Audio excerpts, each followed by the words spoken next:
শোনো, মনোযোগ দাও। আজকের ক্লাসটা যদি তুমি করো তাহলে তোমার আইসিটির যেই 4টা অধ্যায় আছে 2, 4, 5, 6 এগুলা যে ইম্পর্টেন্ট, যতগুলো ইম্পর্টেন্ট টপিক আছে আজকে আমরা সবগুলা কভার আপ করবো। আসসালামু আলাইকুম, এসএসসি 26। আজকে তোমাদের ইংরেজি দ্বিতীয় পত্র পরীক্ষা গেল।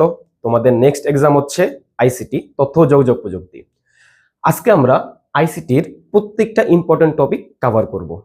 আজকের ক্লাসটা যদি তুমি করো তাহলে তোমার আইসিটির যেই 4টা অধ্যায় আছে 2, 4, 5, 6 এগুলা যে ইম্পর্টেন্ট, যতগুলো ইম্পর্টেন্ট টপিক আছে আজকে আমরা সবগুলা কভার আপ করব।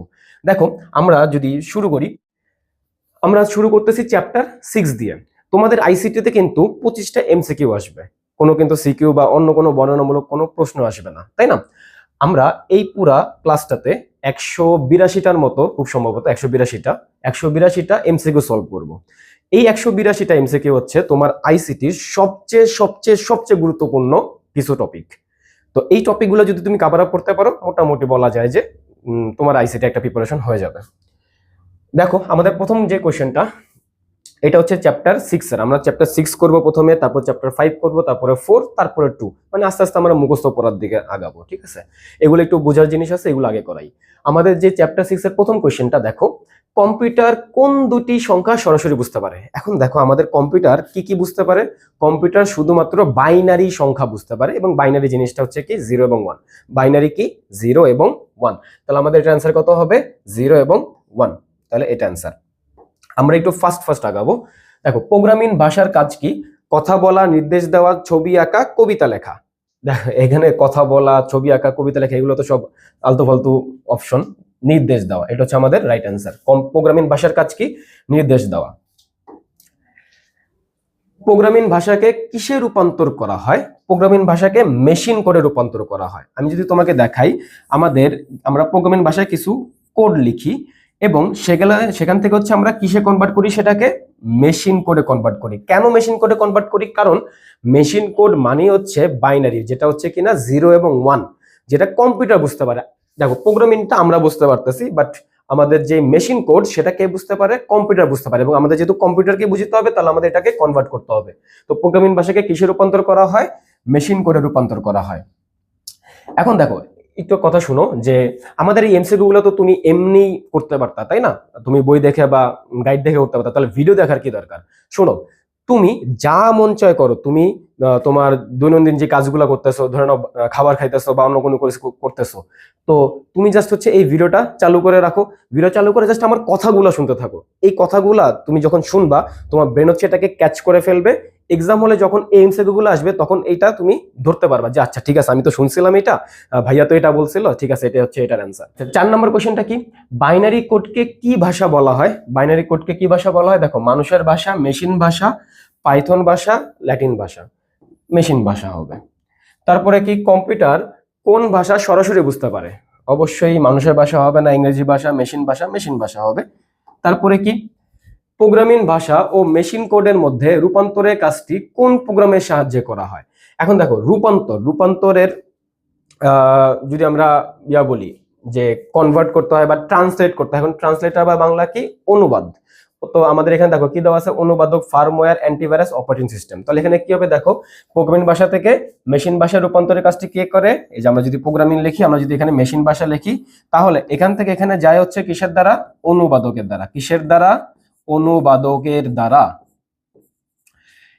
তাহলে আমাদের এটা অ্যান্সার। তারপরে আসি, অনুবাদক প্রোগ্রাম কয় ধরনের হতে পারে? অনুবাদক প্রোগ্রাম 2 ধরনের হতে পারে। একটা কি? প্রথমটা হচ্ছে কম্পাইলার। প্রথমটা কি? কম্পাইলার। আর দ্বিতীয়টা হচ্ছে ইন্টারপ্রেটার। দ্বিতীয়টা কি? ইন্টারপ্রেটার। ইন্টারপ্রেটার। ওকে, নেক্সটে আসি। সব নির্দেশনা একসাথে রূপান্তর ব্যবস্থাকে কি বলা হয়? একটু আগে আমরা যেটা করতেছিলাম, দেখো, কম্পাইলার আর হচ্ছে ইন্টারপ্রেটার। এখন কম্পাইলার মানে কি? কম্পাইলার মানে হচ্ছে, ধরে নাও তুমি অনেকগুলা লাইনের একটা কোড লিখলা। তো যেই অনুবাদকটা এই যে পুরা সবগুলাকে একসাথে হচ্ছে অনুবাদ করে, তাকে বলা হয় হচ্ছে কম্পাইলার। আর যে হচ্ছে লাইন বাই লাইন করে করে হচ্ছে রূপান্তর করে, তাকে কি বলা হয়? ইন্টারপ্রেটার বলা হয়। তো যদি পুরোটা একসাথে অনুবাদ করে সেটা কি? কম্পাইলার। আর যদি লাইন বাই লাইন যদি আমাদের অনুবাদ করে তাহলে কি হবে, সেটা ইন্টারপ্রেটার হবে। এখন শোনো, লাইন বাই লাইনে যে ব্যাপারটা, ধরে নাও তুমি এখানে অনেকগুলো লাইনে কোড লিখলা, এই লাইনে গিয়ে হচ্ছে তুমি একটা ভুল করে ফেললা। এখন এই ভুল যখন করবা তখন এটা আসলে সেকেন্ড লাইনে যাবেই না, এই লাইন থেকে পরের লাইনে যাবেই না, যতক্ষণ না তুমি এটাকে রাইট করতেছো। যদি এই লাইনটা রাইট হয় তাহলে এর পরের লাইনে যাবে। এটাকে বলা হচ্ছে লাইন বাই লাইন হচ্ছে আমরা কি করতেছি, অনুবাদ করতেছি। ঠিক আছে, তাহলে আমাদের এই যে কোশ্চেনটার অ্যান্সার কি হবে, সব নির্দেশনা একসাথে রূপান্তর ব্যবস্থাকে বলা হয় কম্পাইল। আর কে করে, কম্পাইলার করে। কোন রূপান্তর ব্যবস্থায় সরি কোন রূপান্তর ব্যবস্থায় সবগুলো নির্ভুল নির্দেশ একসাথে মেশিন করে, একসাথে যখনই আসবে তখন সেটা কি হবে, কম্পাইলার হবে। এরপরে আসি, ধারাবাহিক রূপান্তর ব্যবস্থাকে কি বলা হয়। দেখো ধারাবাহিক, তোমরা স্টার জলসা, জি বাংলা এগুলোতে কি ধারাবাহিক নাটক দেখো না, মানে নাও দেখতে পারে, তোমাদের মা দেখতে পারে বা অন্য কেউ দেখতে পারে। দেখো ধারাবাহিক নাটক, ধারাবাহিক নাটক মানে কি, সব নাটক একসাথে নাকি হচ্ছে একটার পর একটা নাটক এরকম আসতে থাকে। তো এই যে আমাদের ধারাবাহিক রূপান্তর মানে কি, তাহলে একটার পর একটা, লাইন বাই লাইন, তাহলে এটা আমাদের কি হবে, ইন্টারপ্রেট। আর যে করে তাকে কি বলা হবে, ইন্টারপ্রেটার। যে প্রোগ্রাম নির্দেশকে একটি একটি করে রূপান্তর করে তাকে কি বলা হয়, ইন্টারপ্রেটার বলে। কোন নির্দেশ ভুল পেলে সেই নির্দেশ আসার পর রূপান্তর থেমে যায়। দেখো যে একটা কিছু ভুল করছো, ওইখানেই তুমি থেমে গেছো, পরের লাইনে তুমি যেতেছো না, তাহলে এটা কি হবে, ইন্টারপ্রেটার। একটু আগেই বললাম, সি প্রোগ্রামিং ভাষায় প্রতিটি নির্দেশ শেষ হওয়ার পর কোন চিহ্ন দিতে হয়। দেখো সি প্রোগ্রামিং ভাষায় আমাদের প্রত্যেকটা লাইনের পরে দিতে হয় হচ্ছে সেমিকোলন, এটা মনে রাখবা, সেমিকোলন দেওয়া লাগে। নেক্সট কোশ্চেন কি, পাইথন এর ইনস্টল উইন্ডোর নিচের দিকে টিক চিহ্ন দেওয়ার জন্য কয়টি অপশন থাকে। এখানে আমাদের এটা মুখস্থ করা, দুইটি। তারপরে পাইথন প্রোগ্রাম লেখার জন্য কোন সফটওয়্যার ব্যবহার করা হয়, থোনি সফটওয়্যার ব্যবহার করা হয়। এগুলা সব মুখস্থ, আমি যেগুলো বলতেছি এগুলো হচ্ছে একটু মনোযোগ দিয়ে শোনো। এই কোশ্চেনগুলো কিন্তু পরীক্ষায় আসবে আসবে আসবে, প্রায় বেশিরভাগ টাইমে দেখা যায় যে বোর্ড পরীক্ষায় এই কোশ্চেনগুলোই বারবার রিপিট আসতেছে, তাহলে তুমি এগুলা কেন করবা না। দেখো থোনি সফটওয়্যারে আউটপুট দেখতে কোন বাটনে ক্লিক করতে হয়। এখন দেখো আমরা যখনই কোন একটা সফটওয়্যারে আউটপুট মানে প্রোগ্রাম রান করি তখন আমরা আউটপুট দেখতে পারি, তাহলে আমাদের কি করা লাগবে, আমাদের হচ্ছে রান করা লাগবে। তারপরে আসি, পাইথন প্রোগ্রামে আউটপুট হিসেবে কোনো কিছু প্রিন্ট করতে হলে কোনটি ব্যবহার করা হয়। দেখো পাইথনে ব্যবহার করা হয় হচ্ছে প্রিন্ট, পাইথনে কি ব্যবহার করা হয়, প্রিন্ট। এই যে আমাদের প্রিন্টএফ এটা ব্যবহার করা হচ্ছে সি প্রোগ্রামিংয়ে, আমাদের এই যে স্ক্যানএফ এটা ব্যবহার করা হয় সি প্রোগ্রামিংয়ে, এটা হচ্ছে ইনপুটের জন্য, এটা হচ্ছে আউটপুটের জন্য সি প্রোগ্রামিংয়ে। কিন্তু আমাদের যে প্রিন্ট আর কি ইনপুট, এই দুইটা ইউজ করা হয় হচ্ছে পাইথনে। এটা হচ্ছে আমাদের আউটপুটের জন্য, আর এই ইনপুটটা হচ্ছে কি কি বলে, ইনপুটের জন্য, মানে এটা হচ্ছে ইনপুট আর এটা কি আউটপুট। আর সি প্রোগ্রামিং হচ্ছে গ ইনপুট আর হচ্ছে ক হচ্ছে আউটপুট, একটু খেয়াল রাখবা। প্রিন্ট ফাংশনের কাজ কি, একটু আগে আমরা বললাম, তো এটা কি করবে, প্রিন্ট করবে, তাহলে কি বার্তা প্রিন্ট করা, বার্তা প্রিন্ট করা। ওকে, প্রোগ্রামের ভিতর কোথায় ডেটা সঞ্চয় করা হয়। আচ্ছা, প্রোগ্রামের ভিতর হচ্ছে কোথায় ডেটা সঞ্চয় করা হয়, ভ্যারিয়েবলে। কোথায় সঞ্চয় করা হয়, ভ্যারিয়েবল। ভ্যারিয়েবলের বাংলা নাম কি, চলক। ভ্যারিয়েবলও থাকতে পারে, চলকও থাকতে পারে, অ্যান্সার কোনটা হবে, ভ্যারিয়েবল বা চলক। ওকে, আচ্ছা ভ্যারিয়েবল জিনিসটা কি সেটা একটু যদি বলি, ধরে নাও ভ্যারিয়েবলের যে সংজ্ঞাটা সেটা হচ্ছে সময়ের সাথে সাথে যাদের মান পরিবর্তনশীল, সময়ের সাথে সাথে যাদের মান পরিবর্তনশীল। ধরে নাও এক্স, তুমি এখন এক্স এর মান কত ধরতেছো, 5 ধরতেছো, তুমি এখনই আবার এক্স এর মান 6 ধরলা, অবশ্যই ধরতেই পারতেছো, কারণ কি এক্স এর মান 5 হতে পারে, এক্স এর মান 6 হতে পারে, এক্স এর মান তো যা কিছু তাই হতে পারে, তাই না। তো এই যে আমাদের সময়ের সাথে সাথে যে এক্স এর মানটা পরিবর্তন হইতেছে, তাহলে এটাকে কি বলা হবে, একটা ভ্যারিয়েবল বলা হবে। ভ্যারিয়েবল শুধুমাত্রই এক্স না, x Y Z A B C D যা মন চায় তা হইতে পারে। ওকে, কোন প্রোগ্রামিং ভাষায়, আচ্ছা কোন প্রোগ্রামিং ভাষায় ডেটা টাইপ ঘোষণা করার প্রয়োজন হয় না। ডেটা টাইপ ঘোষণার প্রয়োজন হয় না হচ্ছে পাইথনে। কোথায়, পাইথনে। ভ্যারিয়েবলের নামে সবসময় কয়টি শব্দ হবে, ভ্যারিয়েবলের নামে সবসময় কয়টি শব্দ হবে। ভ্যারিয়েবল হচ্ছে একটি শব্দ হবে, ভ্যারিয়েবল কয়টা হবে, একটা হবে। কিভাবে দেখো, ধরে নাও তুমি লিখলা হচ্ছে মাই রোল, ঠিক আছে, মাই রোল। যদি তুমি এটাকে একসাথে লেখো তাহলে ওকে, বাট তুমি এভাবে লিখলা মাই, তারপর হচ্ছে একটু ফাঁকা দিয়ে মানে স্পেস দিয়ে তারপর রোল লিখলা, এইটা কোনো ভ্যারিয়েবল হইতে পারে না। ভ্যারিয়েবল কয়টা শব্দ হবে, একটি মাত্র শব্দ হবে। এটা আমাদের রাইট, এটা আমাদের রং। তাহলে এরপরে কি, ভ্যারিয়েবলের নামকরণে নিচের কোনটি ব্যবহার করা যাবে না। আচ্ছা, এই যে আমাদের নিয়ম কানুন, এই নিয়ম কানুনগুলো যদি আমি একটু দেখাই, দেখো আমরা কি কি ব্যবহার করতে পারবো? আমরা 0 থেকে 9 অব্দি ইউজ করতে পারবো, আমরা বড় হাতের এ থেকে বড় হাতের জেড ইউজ করতে পারবো, আমরা ছোট হাতের এ থেকে ছোট হাতের জেড ইউজ করতে পারবো, এবং একই সাথে হচ্ছে আমরা আন্ডার স্কোর ইউজ করতে পারবো। কি ইউজ করতে পারবো? আন্ডার স্কোর, ওই যে নিচের দিকে যে একটা দাগ থাকে এরকম টাইপের। একটু আগে আমরা যে দেখলাম মাই রোলের হচ্ছে আমরা কি দিতে পারি না, স্পেস দিতে পারি না। তুমি চাইলে কিন্তু এটাকে মাই লিখে তারপর একটা আন্ডারস্কোর দিয়ে তারপর রোল। এই আন্ডারস্কোরের কাজটা কি? এই আন্ডারস্কোরের কাজটা হচ্ছে জুড়ে দেয়। তার মানে কি, এই যে শব্দ এই শব্দটাকে জুড়ে দিয়ে কয়টা শব্দ ক্রিয়েট করে? একটা মাত্র শব্দ ক্রিয়েট করে, তাহলে এইটা তোমার তখন কারেক্ট অ্যান্সার হয়। এগুলো হচ্ছে আমরা ইউজ করতে পারবো। এবং আমরা এই যে এরকম যে বিশেষ বিশেষ চিহ্নগুলা, ডলার সাইন, তারপর হচ্ছে কি বলে এন্ড, হ্যাশ, এগুলো হচ্ছে আমরা ইউজ করতে পারবো না। এগুলোর কোনোটাই আমরা ইউজ করতে পারবো না। আমরা শুধুমাত্র কি ইউজ করতে পারবো? 0 থেকে 9, এ থেকে জেড, এ থেকে জেড মানে বড় হাতের এ থেকে জেড, ছোট হাতের এ থেকে জেড, আর কি আন্ডারস্কোর। এবং এখানেও আরো কিছু নিয়ম কানুন আছে যে শুরুতে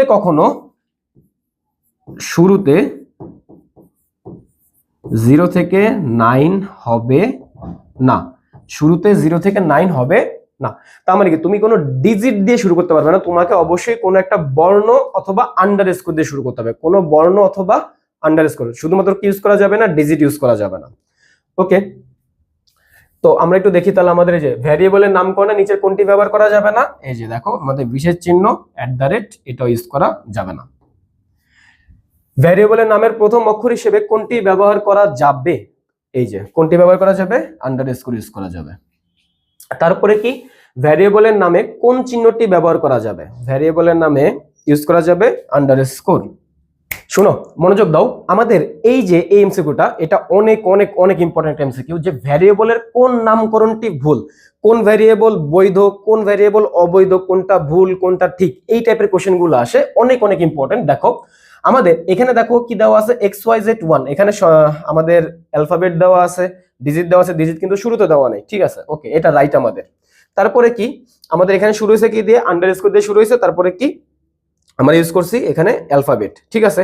তারপর আমরা এখানে দুইটা আলাদা আলাদা শব্দ ইউজ করছি, বাট মাঝখানে কি দিছি? আন্ডারস্কোর দিছি, একটা শব্দ হয়ে গেছে, এটাও রাইট আছে। কিন্তু এই যে এখানে দেখো শুরুতে কি আছে? শুরুতেই আছে হচ্ছে ডিজিট, কিন্তু শুরুতে তো ডিজিট ইউজ করা যাবে না, তাহলে আমাদের অ্যান্সার কি হবে? অ্যান্সার হবে খ।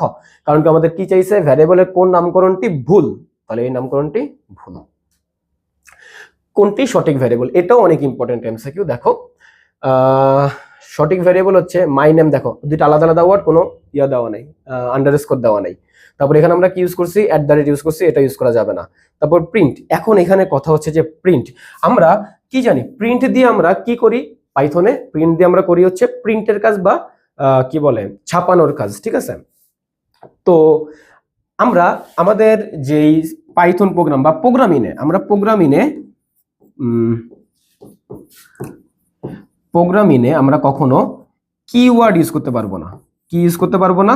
কিওয়ার্ড।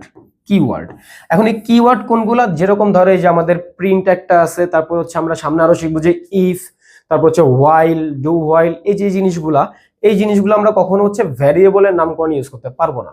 তাহলে আমাদের এখানে কি হবে? দেখো তো, আমাদের এখানে শুধুমাত্র যে একটাই মাই ভ্যারিয়েবল, দুইটা আলাদা আলাদা শব্দ, এবং মাঝখানে কি আছে? আমাদের আন্ডারস্কোর দেওয়া আছে, এটা আমাদের রাইট হবে।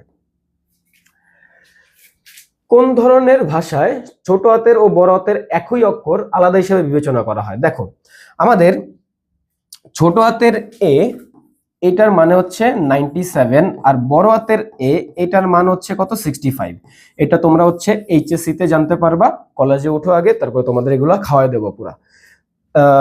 দেখো আমাদের মেশিন ভাষা, কেস সেন্সিটিভ ভাষা, প্রোগ্রামিং ভাষা, মানুষের ভাষা, জিনিসটা তোমার আমি একটু বুঝাই, শোনো। কেস সেন্সিটিভ ভাষা কথাটার অর্থ কি? নন কেস সেন্সিটিভ হইতে পারে, কেস সেন্সিটিভ হইতে পারে। এখন কেস সেন্সিটিভ এটা কিন্তু কোনো মামলা না, এটা কি না? কোনো মামলা না। কেস সেন্সিটিভ মানে হচ্ছে আপার কেস, লোয়ার কেস। এটা কি বড় হাতের অক্ষর নাকি ছোট হাতের অক্ষর? আপার কেস মানে কি বড় হাতের অক্ষর, লোয়ার কেস মানে কি ছোট হাতের অক্ষর। তো এই যে আমাদের কেস সেন্সিটিভ, এটা মানে হচ্ছে বড় হাতের অক্ষর এবং ছোট হাতের অক্ষরগুলো আলাদা আলাদা। যদি তুমি বড় হাতের অক্ষর নাও তাহলে ওইটা একটা জিনিস প্রকাশ করে, যদি তুমি ছোট হাতের অক্ষর নাও তাহলে ওইটা আরেকটা জিনিস প্রকাশ করে। যেরকম বড় হাতের এ হচ্ছে 65 প্রকাশ করে, ছোট হাতের এ হচ্ছে কি 97 প্রকাশ করে। তাহলে আমাদের কোথায় আলাদা আলাদা? একই অক্ষর আলাদা আলাদা হিসেবে বিবেচনা করা হয় কেস সেন্সিটিভ ভাষায়, ঠিক আছে? পাইথন প্রোগ্রামে সংরক্ষিত শব্দকে কি বলা হয়? একটু আগে বললাম সংরক্ষিত শব্দকে কিওয়ার্ড বলা হয়। তাহলে পাইথন 3.10 এই কয়টি কিওয়ার্ড আছে? একটু মুখস্থ টাইপের, এটা 35টি, বাট এটা একটু তুমি টেকনিক করে মনে রাখতে পারো যে এখানে 3 আছে, তাহলে শুরুতে 3 হবে, 10কে তুমি 2 দিয়ে ভাগ করে দাও, কত আসে? 5 আসে, তাহলে এখানে 5 হবে। একটু শর্টকাট টেকনিক আর কি, আমি এভাবেই মনে রাখি, আমি এমনি মনে রাখতে পারি না কিছু, টেকনিক করে মনে রাখবো, ঠিক আছে? ভ্যারিয়েবলের মধ্যে ডেটা জমা রাখার জন্য কোন চিহ্নটি ব্যবহার করা হয়? দেখো আমাদের এই যে ইকুয়াল সাইন, এই ইকুয়াল সাইনকে বলা হয় অ্যাসাইনমেন্ট অপারেটর। কি অপারেটর? Assignment operator. এই অ্যাসাইনমেন্ট অপারেটরের কাজটা কি? এই অ্যাসাইনমেন্ট অপারেটর কাজটা হচ্ছে ভ্যালুকে অ্যাসাইন করা। যেরকম x ইকুয়াল টু 5, এখানে আমাদের এই ইকুয়াল চিহ্নকে কি বলা হচ্ছে? Assignment operator. এবং এটার মানে হচ্ছে আমরা 5 কে x এর ভিতরে অ্যাসাইন করতেছি, তার মানে কি 5 কে x এর ভিতরে জমা রাখতেছি। তাহলে আমাদের ডেটা জমা রাখার জন্য কোনটা ইউজ করা হয়? ইকুয়ালে অ্যাসাইনমেন্ট অপারেটর জমা রাখা হয়। তারপর কি ভ্যালু অ্যাসাইন করা মানে কি? ভ্যালু অ্যাসাইন করা মানে হচ্ছে ডেটা জমা রাখা। পাইথনে এজ ভ্যারিয়েবলের মান কিভাবে 30 রাখা যায়? ওই যে আমি বললাম x ইকুয়াল টু 5, তাহলে কি হবে? Age equal to 30। তারপরে দেখি age equal to 30, age equal to 25, age equal to 15। দেখো সবার লাস্টে x, আমি যে একটু আগে দেখাইছিলাম না, একটু আগে না, একটু আগেই দেখাইছি, x ইকুয়াল টু 5 দিয়েছিলাম, x ইকুয়াল টু 6 দিয়েছিলাম। তাহলে কি আমরা এক এক টাইমে এক একটা ভ্যালু অ্যাসাইন করতেছি, সবার লাস্টে তুমি যে ভ্যালুটা অ্যাসাইন করবা ওইটাই হচ্ছে x এর বর্তমান মান। তাহলে আমাদের এজের সবার লাস্টে আমরা কি লিখলাম? 15। তাহলে আমাদের যদি প্রিন্ট হয়, তার মানে কি এজের মানটা যদি দেখায়, তাহলে সবার লাস্টেরটা হচ্ছে শো করবে। সবার লাস্টেরটা কত? 15। অ্যান্সার হচ্ছে 15। কম্পিউটারের কোন অংশ ডেটা প্রক্রিয়াকরণ করে? এখন দেখো প্রক্রিয়াকরণ, প্রক্রিয়ার ইংলিশটা হচ্ছে প্রসেস। প্রক্রিয়ার ইংলিশ কি? প্রসেস। তাহলে এখানে কোনটা হবে? প্রসেসর। শেষ। তোমার কমন সেন্স দিয়ে হচ্ছে কয়টা জিনিস দাগায় আসতে হবে, ঠিক আছে? ভ্যারিয়েবলে পূর্ণ সংখ্যা জমা রাখলে তার ডেটা টাইপ কি হয়? আমি একটু ডেটা টাইপগুলো লিখি। ইন্টিজার। আমাদের ডেটা টাইপ কি কি হয়? ইন্টিজার, যেটাকে আমরা লিখি হচ্ছে আইএনটি দিয়ে, যেটা আমাদের প্রকাশ করে হচ্ছে পূর্ণ সংখ্যা। কি প্রকাশ করে? পূর্ণ সংখ্যা। আর যদি আমাদের ভগ্নাংশ সংখ্যা প্রকাশ করা লাগে, তাহলে আমাদের কি ইউজ করা লাগবে? ভগ্নাংশের জন্য হচ্ছে ফ্লোট। কি? ফ্লোট। এটার শর্টকাট হচ্ছে ফ্লোটি। তারপর হচ্ছে আমরা যদি অক্ষর বা টেক্সট, যেরকম অক্ষরে যদি আমরা দিতে চাই, তাহলে আমাদের দিতে হবে কি? স্ট্রিং। কি দিতে হবে? স্ট্রিং। এবং এটা হচ্ছে আমাদের কি? str দিয়ে প্রকাশ করা হয়। আর সবার লাস্টে হচ্ছে আমরা যদি লজিক্যাল কিছু দিতে চাই,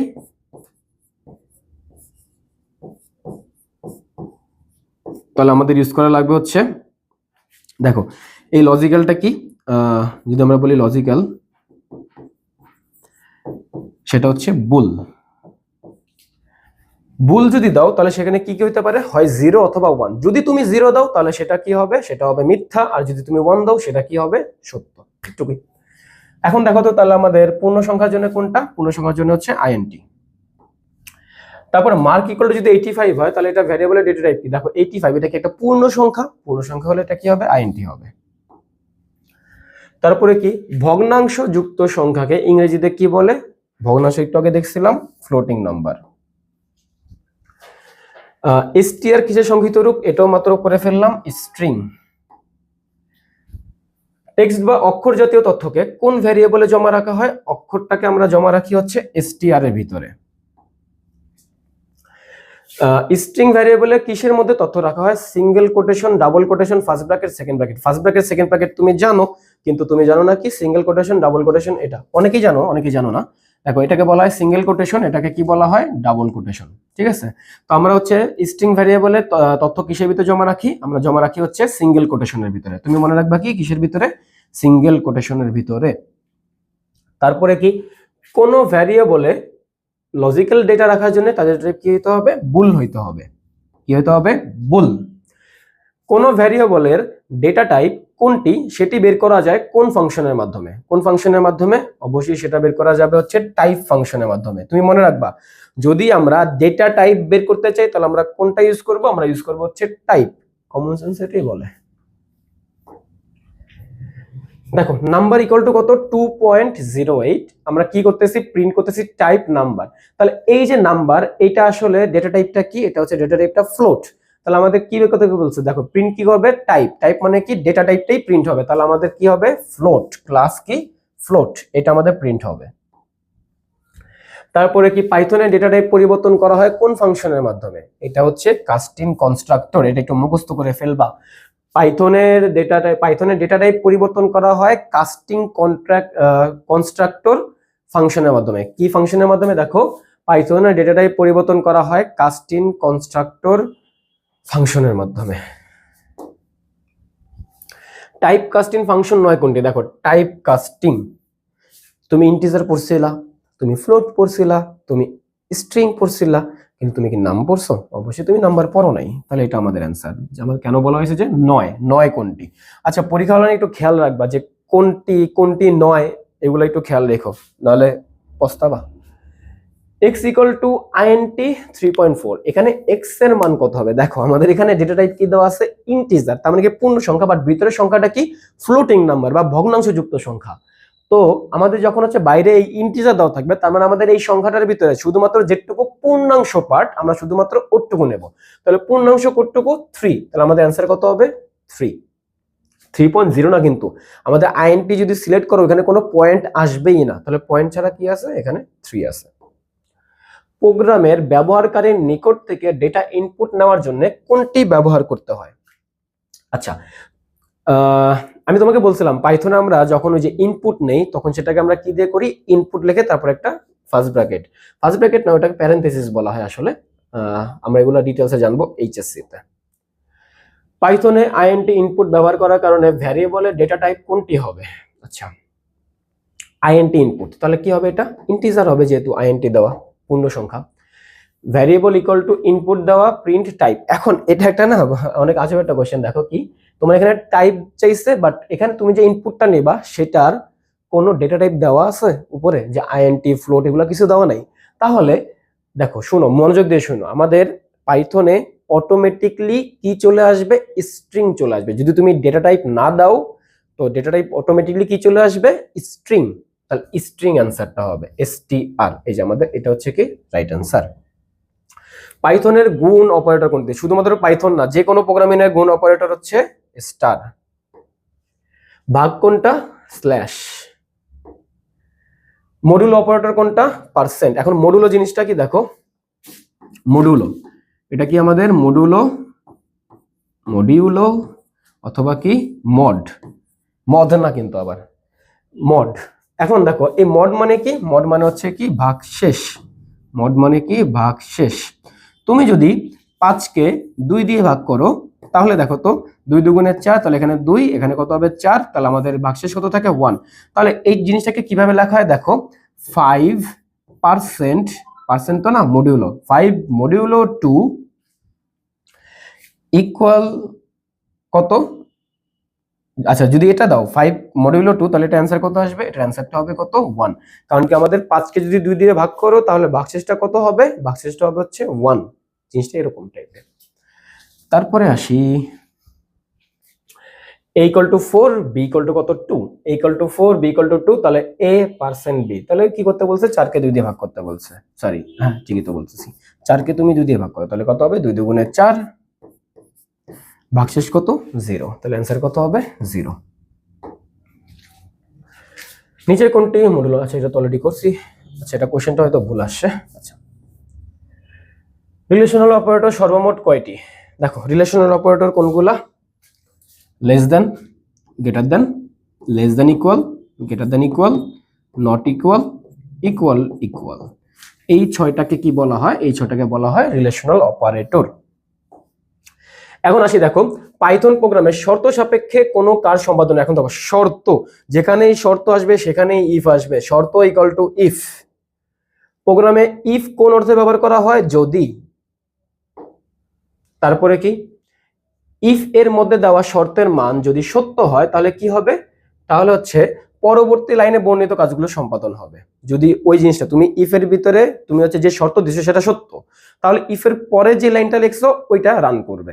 কিন্তু যদি সত্য না হয় তাহলে কি হবে, যদি মিথ্যা হয় দেখো ইফ এলস, তুমি কি লিখতেছো, দেখো তুমি ইফ লিখতেছো, ইফ লিখে তুমি কোন একটা শর্ত দিলা, তুমি কি দিলে একটা শর্ত, ইফ লিখে তুমি দিলা শর্ত, তারপর তুমি কিছু লাইন লিখলা, ঠিক আছে, এই লাইনগুলো তখন কাজ করলো। কিন্তু তুমি হচ্ছে এলস দিলে, এরপরে এলস, এরপরে তুমি যে লাইনগুলো লিখবা সেগুলো রান করবে। তার মানে কি, যদি ইফ দিয়ে যদি শর্তটা সত্য হয় তাহলে হচ্ছে এগুলা রান করবে, আর যদি এই শর্তটা যদি মিথ্যা হয় তাহলে এলস এর যে লাইনগুলো আছে ওগুলা রান করবে। তাহলে কি হবে, এই যে আমাদের এলস এর বডিতে যেগুলো আছে ওগুলা রান করবে। নিচের কোন স্টেটমেন্টটি জোড় সংখ্যা নির্ণয়ের জন্য ব্যবহৃত হয়? জোড় সংখ্যা নির্ণয়ের জন্য দেখো, জোড় সংখ্যা মানে কি, জোড় সংখ্যা মানে হচ্ছে যে সকল সংখ্যা 2 দিয়ে ভাগ যায়, যে সকল সংখ্যা 2 দিয়ে ভাগ যায়। তাহলে কোন সংখ্যাগুলো 2 দিয়ে ভাগ যায় এটা আমরা কিভাবে বুঝবো, দেখো 2 দিয়ে ভাগ যাওয়ার পরে ভাগশেষ যদি হয় 0, এই যে 2 দিয়ে ভাগ গেলে ভাগশেষ যদি হয় 0, এই জিনিসটাকে এইভাবে লেখা হয়। দেখো আমাদের ইফ এর ভিতরে মনে রাখবা অলওয়েজ রিলেশনাল অপারেটর ইউজ করা লাগে। তাহলে ধরে নাও কোন একটা সংখ্যা দেওয়া আছে, সেই সংখ্যাটা আমরা কত দিয়ে ভাগ করব, 2 দিয়ে ভাগ করে ভাগশেষটা নির্ণয় করব। তাহলে এখানে ইকুয়াল হওয়া উচিত ছিল না, বাট ইকুয়াল না, ইকুয়াল ইকুয়াল দিতে হবে, কারণ আমরা ইফের ভিতরে অলওয়েজ কোনটা ইউজ করি, রিলেশনাল অপারেটর ইউজ করি। ওই যে 6টা যে আমরা দেখলাম না, ওই 6টা আমরা ইউজ করি। আশা করি তুমি এটা বুঝতে পারছো কিভাবে ইউজ করা লাগবে। তারপরে আসি, কোন একটা বর্ষ অধিবর্ষ কিনা, একটু মনোযোগ দাও, কোন একটা বর্ষ অধিবর্ষ কিনা, অধিবর্ষ কিনা কিভাবে বুঝবো, দেখো প্রথমত ধরে নিই আমরা ওয়াই হচ্ছে একটা বছর, তাহলে এই বছরটাকে আমরা কি করব, 400 দিয়ে শুরুতে ভাগ দেব। শুরুতে কি দিয়ে ভাগ দেব, 400 দিয়ে ভাগ দেব। যদি ভাগশেষটা 0 হয় তার মানে কি 400 দিয়ে ভাগ যাচ্ছে, তাহলে এটা সরাসরি কি হবে, লিপ ইয়ার বা অধিবর্ষ হবে। কিন্তু যদি এইটা না হয়, যদি এইটা না হয় তাহলে কি হবে, তাহলে আমরা আরো একটা শর্ত চেক করব পরে, যে সেটা 4 দিয়ে ভাগ যেতেছে কিনা, এবং একই সাথে এটা তো একটা গেল, এবং একই সাথে সেটা 100 দিয়ে ভাগ যাবে না, 100 দিয়ে, এই যে নট ইকুয়াল 0। তার মানে কি দাঁড়ালো, যে আমাদের প্রথমত 400 দিয়ে ভাগ গেলে সরাসরি ওইটা লিপ ইয়ার বা অধিবর্ষ। যদি এটা না হয় তাহলে আমরা কি করব, আরেকটা শর্ত চেক করব, যে এটা 4 দিয়ে ভাগ যাবে এবং 100 দিয়ে ভাগ যাবে না, তাহলেই লিপ ইয়ার হবে। যদি এইটাও না হয় তাহলে লিপ ইয়ার হবে না, শেষ। তাহলে কি দিয়ে ভাগ করব, প্রথমত আমরা 400 দিয়ে ভাগ করব। তারপরে কি নাম 3 দেওয়া আছে, আচ্ছা ঠিক আছে, ওকে। এখন দেখো এই নাম বা নাম্বার যে এটা 3, এখন এটা কি পজিটিভ নাকি নেগেটিভ? অবশ্যই এটা পজিটিভ নাম্বার, কারণ কি এটা অবশ্যই 0 থেকে বড়। তো নাম্বারটা যদি 0 থেকে বড় হয় তাহলে আমরা কি প্রিন্ট করব, পি প্রিন্ট করব। আর যদি 0 থেকে ছোট হয় তাহলে কি এন, এন মানে নেগেটিভ, পি মানে পজিটিভ, আর জেড মানে 0। তাহলে আমাকে একটু বলো এখানে কি পি হবে না অ্যান্সার, কারণ কি আমাদের 3 হচ্ছে 0 থেকে বড়। তারপরে আসি, পাইথন প্রোগ্রামে এল ইফ স্টেটমেন্টের অনুরূপ কাজে কোনটি ব্যবহৃত হয়? এল ইফ, দেখো ইফ লিখলা, শর্ত লিখলা, এল ইফ লিখলা, শর্ত লিখলা, এল ইফ লিখলা, শর্ত লিখলা, এল ইফ লিখলা, শর্ত লিখলা। তার মানে কি, আর সবার লাস্টেরটা কি লিখলা, এলস লিখলা। জিনিসটা কি দাঁড়াইলো, তুমি ইফ লিখে শর্ত লিখতেছো, এরপর তোমার যদি আরো অনেকগুলো শর্ত ইউজ করা লাগে তাহলে তুমি কি দিবা, এল ইফ দিবা, আর সবার লাস্টে কি দিবা, এলস দিবা। তাহলে এই যে আমাদের অনেকগুলো শর্ত নিয়ে কাজ, এই সেম কাজটাই করে হচ্ছে ম্যাচ। ব্রেক স্টেটমেন্ট কোনটির সাথে সম্পর্কিত? আমাদের ম্যাচের ভিতরেই ব্রেক ইউজ করা লাগে। প্রোগ্রামে একই কাজ বারবার সম্পাদন, দেখো একই কাজ বারবার করতেছো, এটাকে বলা হয় হচ্ছে একটা লুপ। কি বলা হয়, লুপ, বারবার সেম কাজ করা। যেসব ভ্যারিয়েবলে ফর লুপের আবর্তন সংখ্যা গণনা করতে ব্যবহার, যেসব ভ্যারিয়েবল ফর লুপের আবর্তন সংখ্যা গণনা করতে ব্যবহার করা হয়। দেখো তুমি যখন হচ্ছে গণনা করো, গণনার ইংলিশ কি, count, counter variable, common sense. For I in range, দেখো যখন তুমি হচ্ছে ফর লুপ ইউজ করো, যখন তুমি, আচ্ছা আমাদের লুপ হচ্ছে 3 প্রকার, লুপ কত বল, আরো অনেকগুলো হইতে পারে, 3টা তুমি জেনে রাখো। সেটা কি কি, লুপ আসলে 3 না 4 প্রকারও বলা হয়। For, while, do while, go to, for, while, do while, go to, for, while, do while, go to। এখানে আমরা কি ইউজ করতেছি, ফর ইউজ করতেছি। তাহলে দেখো আমাদের এখানে ফর আই এর রেঞ্জ কত দেওয়া আছে, 1 থেকে 7। অনেক ইম্পর্টেন্ট এমসিকিউ করাইতেছি। 1 থেকে 7 দেওয়া, এটা আসলে 1 থেকে 7 অবধি যাবে না, এটা যাবে হচ্ছে 1 থেকে 6 অবধি। কত অবধি? 4 5 6। তোমার যদি লাস্টে 7 দেওয়া থাকে তোমার এটা যাবে কত অবধি? 6 অবধি যাবে। তাহলে দেখো আমাদের প্রিন্ট করতে হবে, হ্যালো প্রিন্ট করতে হবে। তাহলে এটা কতবার প্রিন্ট হইতেছে দেখো, 1 বার 2 বার 3 বার 4 বার 5 বার 6 বার। তাহলে আমাদের এটা প্রিন্ট হচ্ছে 6 বার। এরপরে যদি আমরা আরো কয়েকটা করি, ফর আই ইন রেঞ্জ 1 থেকে 8, দেখো 182, এটা মানে কি 1 থেকে 7 অবধি যাবে, বাট মাঝখানে গ্যাপ কত করে করে যাবে? মাঝখানে গ্যাপ যাবে হচ্ছে 2 করে করে। তার মানে কি শুরুটা যদি হয় 1, এরপরে গ্যাপ যদি দাও তাহলে কত হবে? 2 যদি দাও, 2 3, তাহলে কত হবে? 3। আরে কি করলাম? 3। তারপরে কত হবে? 3 4 5 6 7, এই যে 7 অবধি চলে গেছে। তাহলে আমাদের কয়টা প্রিন্ট হইতেছে? 4টা। ফর এ ইন রেঞ্জ 10 1 আর -3, -3 মানে কি? এটাও একটা কমন সেন্স যে কমবে। তার মানে কি প্রথমত 10 আসবে, তারপরে 3 কমলে কত হয়? 7 হয়, তারপরে কমলে কত হয়? আরো 3 কমলে হয় 4, তারপরে আরো 3 কমলে কত হবে? আরো 3 কমলে হবে হচ্ছে 1, তাই না? আরো 3 কমলে কত হবে? 1 হবে। বাট তুমি কি এই 1 ইউজ করতে পারবা? কারণ কি এটা তো 1, তার মানে কি তোমার এর আগ অবধি যেতে হবে, তার মানে 2 অবধি থাকা লাগতো, তাহলে এটা আমাদের হবে না। তাহলে আমাদের অ্যানসার কত? 10 7 4। 10 7 4। ফর এ ইন রেঞ্জ 1 থেকে 6, এখন দেখো 1 থেকে 6 মানে কি এটা কত অবধি যাবে? 1 থেকে 5 অবধি যাবে। তো এ মডিউলো 2 নট ইকুয়াল 0, তার মানে কি যে সকল সংখ্যাগুলা 2 দিয়ে ভাগ যায় না সেগুলা। দেখো তো আমাদের প্রথমত কি আসবে? 1 আসবে, তারপরে কত আসবে? তারপর আসবে হচ্ছে 2 3 4 5, এটা আমাদের কত অবধি যাবে? 5 অবধি যাবে। তারপর এগুলার ভিতরে কোনগুলো হচ্ছে 2 দিয়ে ভাগ যায় না বলো তো? আমাদের হচ্ছে 2 দিয়ে ভাগ যায় না, যেরকম এইটা 1, তারপরে কত? 3, তারপরে কত? 5। এই তিনটা হচ্ছে আমাদের কি ভাগ যায় না। তাহলে আমাদের অ্যান্সার কত হবে? 1 3 5। এরপরে আসি, while কি ধরনের স্টেটমেন্ট? এটা অবশ্যই লুপ স্টেটমেন্ট।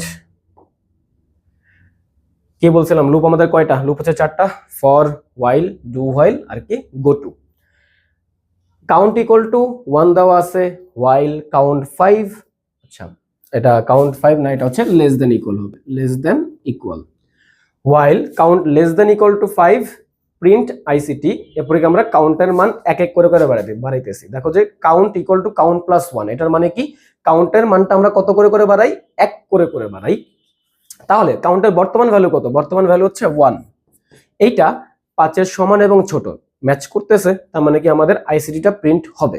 তারপরে কি কাউন্টের মান 1 বেড়ে কত হবে? 2 হবে। 1 এর থেকে কত হয়ে যাবে? 2, এবং 2ও কিন্তু 5 এর থেকে ছোট, তাহলে কি 2ও আমাদের রাইট অ্যান্সার। তারপরে কত হবে? 1 বেড়ে 3 হবে, তারপরে কত হবে? 4 হবে, তারপরে কত হবে? 5 হবে। এই 5ও কিন্তু শর্ত ম্যাচ করে, কারণ কি লেস দ্যান ইকুয়াল দেওয়া, তার মানে কি 5 এর সমান একটুকু হলো। তারপরে যখন হচ্ছে কাউন্টের মানটা 6 হয়ে যাবে, এটা শর্তটা ম্যাচ করবে না, তাহলে আমাদের এরপর আর যাওয়া লাগবে না। তাহলে আমাদের অ্যান্সার কত হবে? কতবার? আমাদের সবার শেষে কতবার আসছে? 5। তাহলে অ্যান্সার কত হবে? 5। আচ্ছা, আমাদের চ্যাপ্টার 6 হচ্ছে এই কয়টাই ছিল। এরপর আমরা যাব হচ্ছে চ্যাপ্টার 5 মাল্টিমিডিয়া। দেখো মাল্টিমিডিয়া ও গ্রাফিক্স তোমাদের যে চ্যাপ্টারটা, আমাদের এখানে প্রথমত কি দেওয়া আছে যে আমরা অন্তত কয়টি মিডিয়া ব্যবহার করে নিজেদের মনের ভাবটা প্রকাশ করতে পারি। দেখো মনের ভাব প্রকাশ করার জন্য আমাদের কি কি ইউজ করা হয়? বর্ণ, তারপরে কি শব্দ, তারপর হচ্ছে কি চিত্র, তাই না? আমরা কি কি ইউজ করি? লেখালেখি ইউজ করি, আমরা কি শব্দ বা হচ্ছে অডিও যেটা বলি অডিও ইউজ করি, তারপর হচ্ছে কি চিত্র মানে কি ইমেজ, এই তিনটাকে আমরা ব্যবহার করি। তাহলে আমাদের মনের ভাব প্রকাশ করার জন্য আমরা কয়টা ব্যবহার করি? 3টা।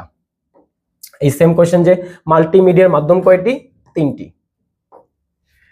কোনটি ইন্টারেক্টিভ মাল্টিমিডিয়া? এখন ইন্টারেক্টিভ কথাটার মানে কি? শোনো, ইন্টারেক্টিভ কথাটার মানে হচ্ছে তুমি ইউজার থেকে কিছু ইনপুট নিবা, ওইটার বিপরীতে কিছু আউটপুট আসবে। তাহলে আমরা কি দেখি? রেডিওতে কি ইউজাররা ইনপুট দেয়? কখনো তো তুমি কি রেডিও শুনছো এবং তুমি কি সেখানে ইনপুট দিতে পারো? না। টেলিভিশন না, সিনেমা না। কিন্তু ভিডিও গেমসে তুমি যখন ভিডিও গেমস খেলতেছো, সাপোজ তুমি হচ্ছে পাবজি খেলতেছো, তুমি তোমার ফ্রেন্ডের মাইরা দিছো, ঠিক আছে, তুমি ইনপুট দিতেছো, তুমি গুলি করতেছো, কাজ করতেছো এটা, তাই না? তার মানে কি এটা কি হবে? Video games. ইন্টারেক্টিভ কথাটা মানে কি ইউজার কিছু ইনপুট দেবে, সেই হিসাবে আউটপুট আসবে। চলমান গ্রাফিক্সকে কি বলা হয়? যেটা চলতেছে সেটাকে বলা হয় ভিডিও, যেটা চলতেছে না সেটাকে বলা হয় কি চিত্র বা ইমেজ, যেটাই বলি। ওকে, তাহলে এটা কি হবে? ভিডিও। ইন্টারেক্টিভ মাল্টিমিডিয়া কোনটি? ইন্টারেক্টিভ মাল্টিমিডিয়া ওই একই কথা, এটা হচ্ছে রেডিও হবে না, সিনেমা হবে না, টেলিভিশন হবে না, ওয়েব পেজ হবে। এখন ওয়েব পেজ জিনিসটা কেন হবে এরকম? দেখো, তুমি ইউজার, তুমি একটা ওয়েব পেজে যাইতেছো, ওয়েবসাইটে যাইতেছো, তুমি সেখানে কি করো? তুমি তোমার লগ ইন ইনফরমেশন দাও, তার মানে কি তুমি ইনপুট দিতেছো, সেই হিসেবে আউটপুট গুলো আসবে, তাহলে এটা কি হবে? ওয়েব পেজ হবে। মাল্টিমিডিয়ার উপাদান বর্ণ এর অপর কি নামে পরিচিত? বর্ণটা হচ্ছে অপর টেক্সট নামে পরিচিত। ভিডিও কার্যত এক ধরনের হচ্ছে চিত্র। কারণ কি দেখো, আমাদের 30 FPS তুমি শুনছো হয়তো, FPS মানে হচ্ছে কি ফ্রেম পার সেকেন্ড। তার মানে কি এক সেকেন্ডে তোমার কয়টা চিত্র বা কয়টা ফ্রেম আসবে? তাহলে কি যদি 30টা ফ্রেম আসে এক সেকেন্ডে, তাহলে সেটাকে কি বলা হচ্ছে? 30 ফ্রেম পার সেকেন্ড। এরকম অনেকগুলা ফ্রেম এসে এসে একটা কি তৈরি করে? একটা ভিডিও তৈরি করে। তাহলে আমাদের ভিডিও কার্যত কি একটা চিত্র, অনেকগুলা চিত্রের একটা সমষ্টি। তারপরে আসি, টেক্সট, গ্রাফিক্স, অডিও দিয়ে কন্টেন্ট তৈরি করা সফটওয়্যার কোনটা? আচ্ছা, যেখানে তুমি টেক্সট ইউজ করতে পারবা, গ্রাফিক্স, অডিও এগুলো ইউজ করতে পারবা, সেটা আমরা কোথায় করি? অ্যাডোবি ফটোশপে করি। মাল্টিমিডিয়া কন্টেন্টস ডেভেলপার যিনি, তিনি কি নিয়ে কাজ করবে? ভিডিও নিয়ে কাজ করবে, অ্যানিমেশন নিয়ে কাজ করবে, গ্রাফিক্স নিয়ে কাজ করবে, সবগুলা। তারপরে আসি, দেখো মাল্টিমিডিয়া কোনটা? অ্যানিমেশন, চিত্র, ভিডিও, সবগুলোই হইতে পারে। অ্যানিমেশন হতে পারে চলমান, অ্যানিমেশন হতে পারে স্থির, অ্যানিমেশন হতে পারে ত্রিমাত্রিক। চলমান তো তুমি নর্মালি যেগুলা দেখো অ্যানিমেশন, যেরকম হচ্ছে ধরো যে বিভিন্ন অ্যানিমে দেখো না, ওগুলাই কি আমাদের চলমান। স্থির কোনটা? ধরে নাও আমার এখানে তুমি একটা ছবি তুললা, এখান থেকে আমি এখানে যে যাইতেছি, এই যাওয়ার মাঝখানে মাঝখানে তুমি হচ্ছে ছবি তুলতেছো, মানে কি আমার যে অঙ্গভঙ্গিগুলো যেভাবে, ধরে নাও আমি একটা স্টিল একটা পারসন, ঠিক আছে, মানে কোনো নড়াচড়া নেই, কিছু নাই, তুমি প্রথমত আমার কি নাড়াইলা? হাত নাড়াইলা। বাট এই হাত যে নাড়াইতেছো, এটাকে তুমি হচ্ছে কয়েকটা পজিশনে, যে এখান থেকে এখানে নিলা, এখান থেকে নিলা, এরকম করতে করতে অনেকগুলো ছবি তুলতেছো আস্তে আস্তে। তো এই সবগুলো ছবিকে যখন একসাথে জুড়ে দিবা, তখন কি হবে? আমার হাতটা এখান থেকে এখানে একটা অ্যানিমেশন ক্রিয়েট হবে। তুমি সন্ধ্যা শিপ দেখছিল যে একটা ভেড়ার যে ইয়াটা, ওটা কিন্তু আসলে ওরা মাটি দিয়ে হচ্ছে, মানে ক্লে দিয়ে সেটাকে বানাইছে। ওদের যে অবয়বটা সেটা কি দিয়ে বানানো হয়েছিল? ক্লে দিয়ে। তো তাদের ওই অঙ্গভঙ্গিগুলা নড়াচড়া করে করে করে, মানে রেকর্ড করে করে, ছবি তুলে তুলে এটাকে বানানো হয়েছে। এটা অনেক কঠিন একটা কাজ, বুঝছো? অ্যানিমেশনের, যদি তুমি স্থির অ্যানিমেশনের কথা বলো, এটা খুবই কঠিন। পাওয়ার পয়েন্টের অপর নাম কি? Presentation software. প্রেজেন্টেশনের এক একটি অংশকে কি বলা হয়? এই এমসিকিউ গুলা খুবই খুবই খুবই ইম্পর্টেন্ট। এমসিকিউ গুলা যদি পারো একবারে মুখস্থ, ঠাড়া মুখস্থ করবা। প্রেজেন্টেশনের এক একটি অংশকে কি বলা হয়? প্রেজেন্টেশনের এক একটি অংশকে বলা হয় স্লাইড। স্লাইড না, স্লাইড। প্রেজেন্টেশনের এক একটি অংশকে কি বলা হয়? স্লাইড বলা হয়। পাওয়ার পয়েন্টের প্রস্তুতকৃত 30টি স্লাইডের একটি প্রেজেন্টেশন 6 পৃষ্ঠায় উপস্থাপন করলে এর এক একটা অংশকে কি বলা হয়? স্লাইড বলা হয়। কোথায়? স্লাইড। যদি বলে এক একটা অংশ, তাহলে কি বলা হবে? স্লাইড। একাধিক স্লাইড বিশিষ্ট, এখানে কিন্তু এখন একাধিক, একটা স্লাইড বলা নেই, একাধিক স্লাইড যেখানে চলে আসবে সেটাকে বলা হবে হ্যান্ড আউটস। কি বলা হবে? Hand outs. প্রেজেন্টেশনের খসড়াকে কি বলা হয়? এখন খসড়ার বাংলা হচ্ছে কি, সরি, খসড়ার ইংলিশ কি হচ্ছে? লেআউট। খসড়ার ইংলিশ কি? লেআউট। তাহলে কি স্লাইড লেআউট হবে। তারপর কি পাওয়ার পয়েন্টের ফাইলকে কি বলা হয়? পাওয়ার পয়েন্টের ফাইলকে বলা হয় হচ্ছে স্লাইড বলা হবে না, হ্যান্ড আউট বলা হবে না, স্লাইড লেআউটও বলা হবে না, তাহলে কি হবে? প্রেজেন্টেশন। পাওয়ার পয়েন্টের একটা পুরো ফুল ফাইলকে কি বলা হচ্ছে? প্রেজেন্টেশন বলা হচ্ছে। সিলেকশনের আয়তাকার বক্স। এখন শোনো, আয়তাকার একটা বক্স থাকে তো আমাদের সিলেকশনে, এরকম টাইপের একটা সিলেকশন বক্স থাকে। এখানে একটা গোলাকার থাকে, এখানে একটা গোলাকার থাকে, এখানে একটা গোলাকার থাকে, এখানে একটা গোলাকার থাকে, এই হলো চারটা। আর যে কোনাকুনি কোনাকুনি কোনাকুনি কোনাকুনি, এই কোনাকুনি চারটা থাকে। তাহলে টোটাল কয়টা হলো? চারটা চারটা 8টা। তাহলে আমাদের আয়তাকার বক্সে মোট কতটি ফাঁপা যে গোলাকার এরকম থাকে? এটা থাকে হচ্ছে 8টা। তারপরে কি পাওয়ার পয়েন্টের স্লাইডের ছোট্ট সংস্করণ, এখন ছোট্ট যে সংস্করণ সেটার নাম কি thumbnail view. New slide command এর কিবোর্ড কমান্ড কোনটি? আচ্ছা, নিউ স্লাইডের জন্য হচ্ছে কি Ctrl+M। এখন তুমি আমাকে বলতে পারো ভাইয়া এটা তো Ctrl+N হওয়া উচিত না, যেহেতু নিউ করতেছে। হ্যাঁ তুমি রাইট অনেকাংশে, বাট তুমি যদি Ctrl+N দাও এটার মানে হচ্ছে কি নতুন প্রেজেন্টেশন, নতুন ফাইল, নতুন একটা ফাইল তৈরি হবে। কি তৈরি হবে? নতুন ফাইল। কিন্তু তুমি যদি Ctrl+M দাও তাহলে সেটা কি করবে? নতুন স্লাইড যুক্ত করবে। ফাইল আর স্লাইড তো এক না, স্লাইড। তো নতুন স্লাইডের জন্য কি Ctrl+M, আর নতুন ফাইল যদি ক্রিয়েট করতে হয় তাহলে সেটা কি Ctrl+N।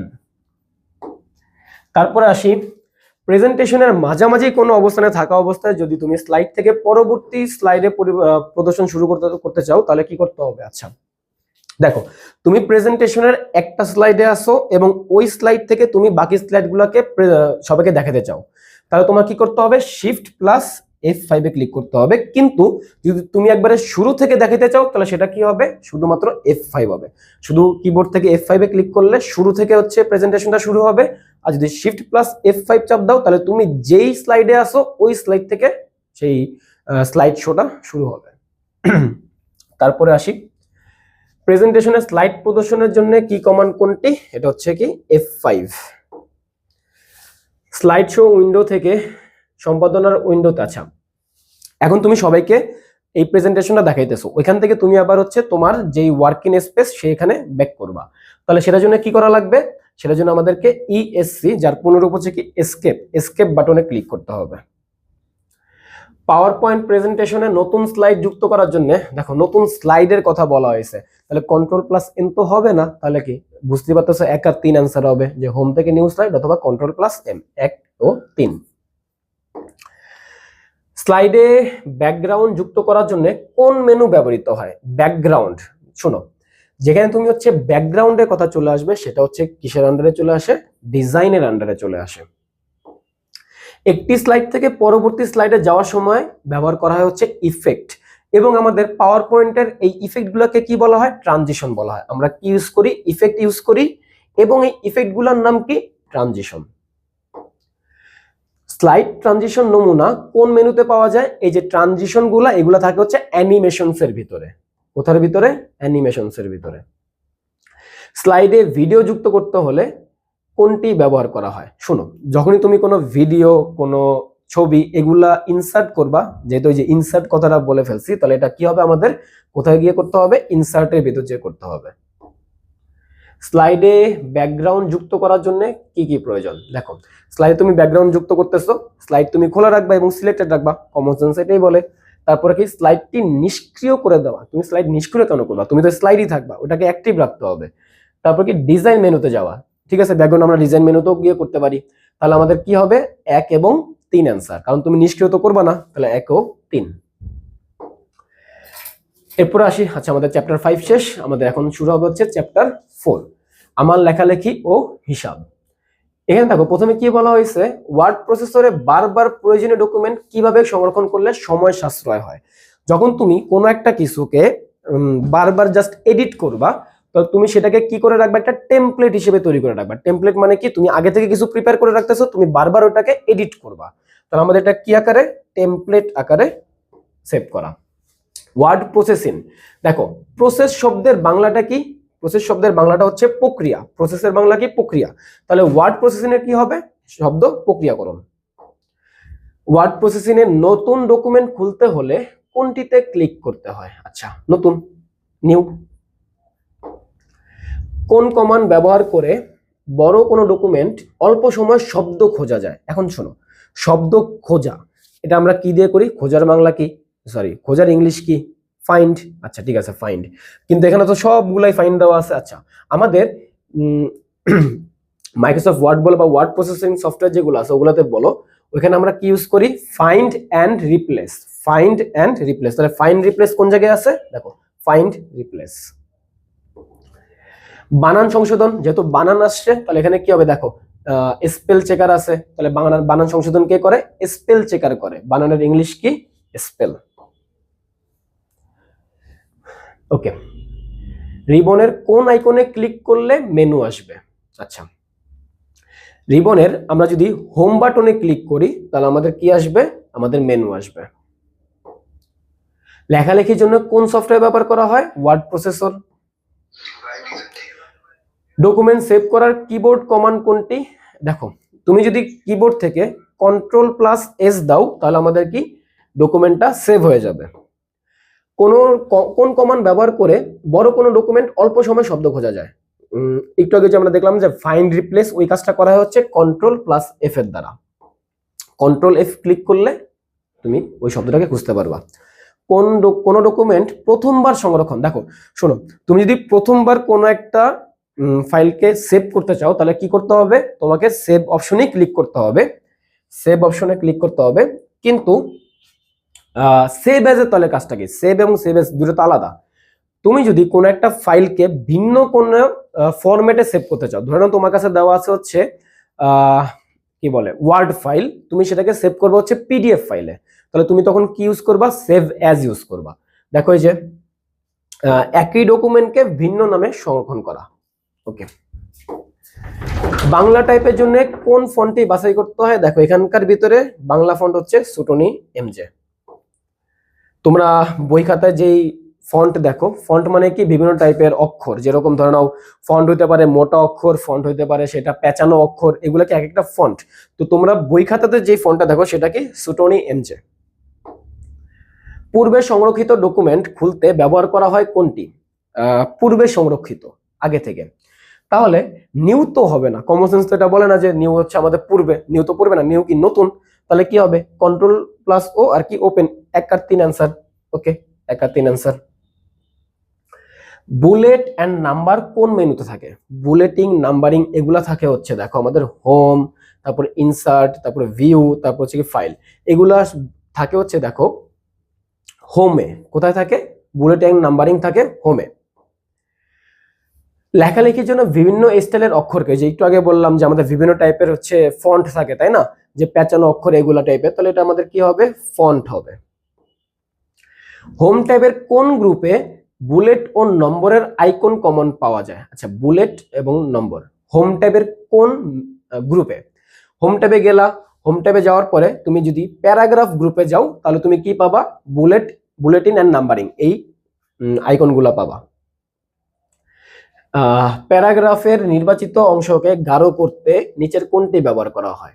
আচ্ছা, প্যারাগ্রাফের নির্বাচিত অংশকে তুমি যদি গাঢ় করতে চাও, তার মানে কি? কোনো একটা অক্ষরকে তুমি গাঢ় করতেছো, কোনো একটা ফন্টকে তুমি গাঢ় করতেছো, তাহলে সেটা কি হবে? হোম থেকে তুমি ফন্টে যাবা, ফন্ট থেকে কিসে যাবা?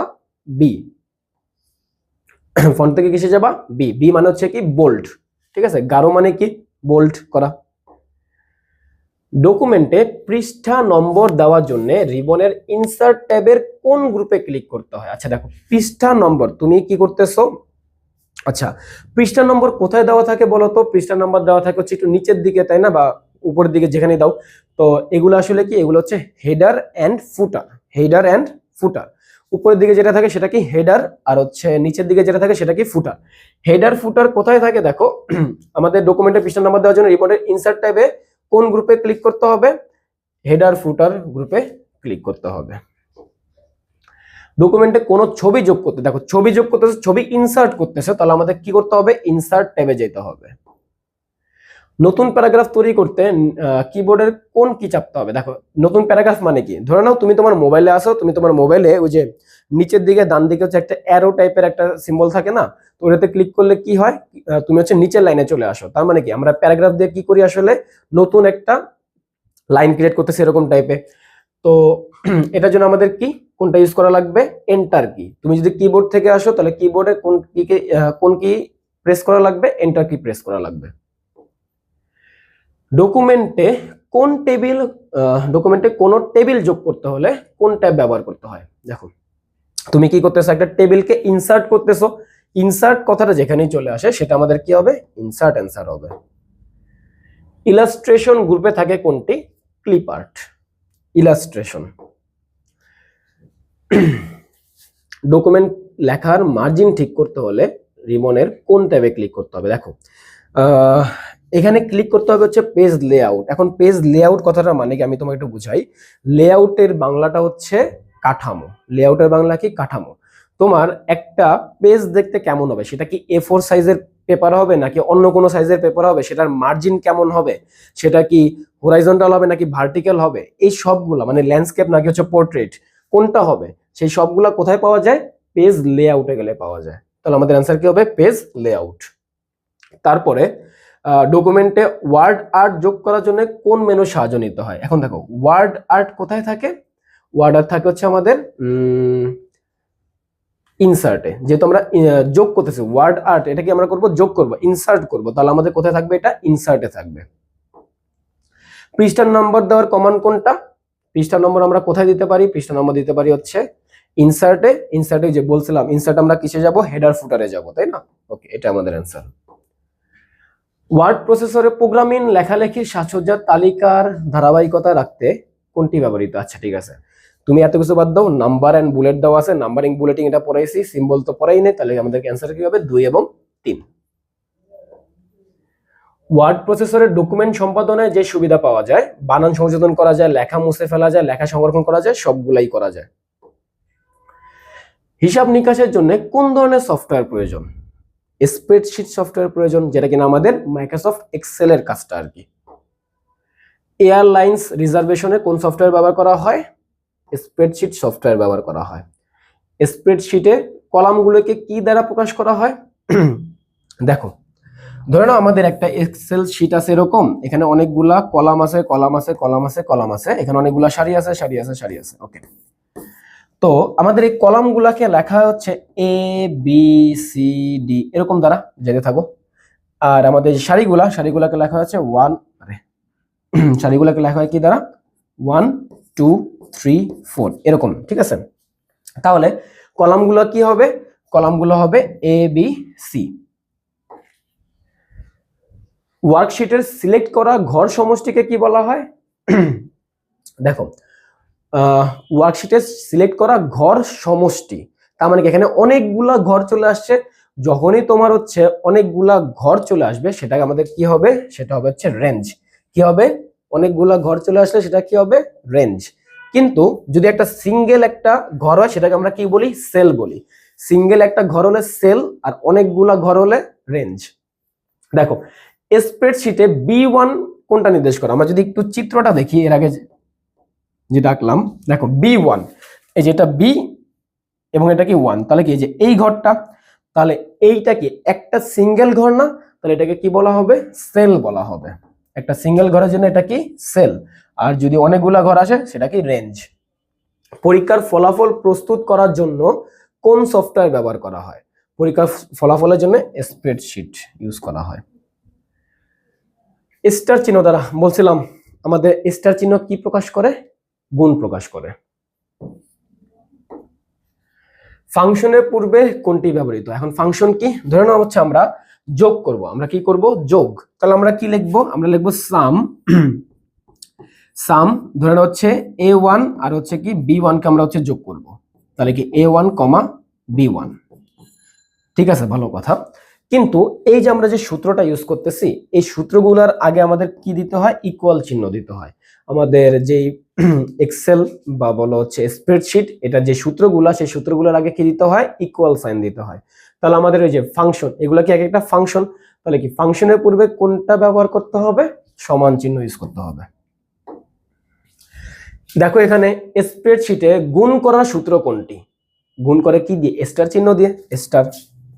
এটাকে তুমি দুইভাবে করতে পারো, A1 স্টার B1। এটাকে তুমি আবার লিখতে পারো ইকুয়াল প্রোডাক্ট,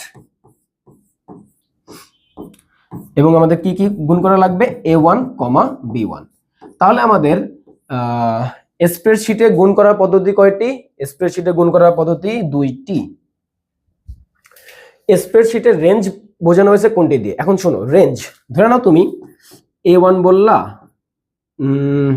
তারপর হচ্ছে A2, A3, A4 সাপোজ, ঠিক আছে? তো এখানে তুমি কয়টা ঘর নিতেছো, 4টা ঘর নিতেছো। তুমি চাইলে এগুলাকে কমা হিসেবে ব্যবহার করতে পারো, কিন্তু তুমি যদি চাও যে জাস্ট এক দুইটা জিনিস দিয়ে প্রকাশ করবা, তাহলে তুমি A1 লিখবা, A4 লিখবা, মাঝখানে একটা কোলন চিহ্ন দিবা। এই কোলন চিহ্ন কি বোঝায়? কোলন চিহ্ন বোঝায় রেঞ্জ। কি বোঝায়? রেঞ্জ। এটার মানে কি A1 থেকে A4 আছে, তার মানে কি A1 A2 A3 A4 এই সবগুলাই এটার ভিতরে আছে। তাহলে আমাদের রেঞ্জ কোনটা দ্বারা বোঝানো হয়? কোলন দ্বারা। স্প্রেডশিটে গুণ করার জন্য ফলাফল সেলে কোন চিহ্ন দিয়ে শুরু করতে হয়? দেখো তুমি গুণ করতেছো, তাহলে গুণ করলে কি চিহ্ন দিয়ে শুরু করা লাগবে? আমরা যে সূত্র দেখছিলাম, যদি আমি দেখাই, আচ্ছা এখানেও এই যে আমরা যখনই হচ্ছে কোনো সূত্র লিখি, তখনই আমাদের শুরুতে কি ইউজ করা লাগে? ইকুয়াল চিহ্ন ইউজ করা লাগে। তাহলে আমাদের কি হবে? এটা শুরু করতে হবে ইকুয়াল চিহ্ন দিয়ে। তারপরে দেখো গুণ করার ক্ষেত্রে A1 সেলকে B1 সেল দিয়ে গুণ করার জন্য ফলাফল সেলে নিচের কোন সূত্রটি লিখবে? আচ্ছা, গুণ করার ক্ষেত্রে A1 সেলকে B1 সেল দিয়ে গুণ করব।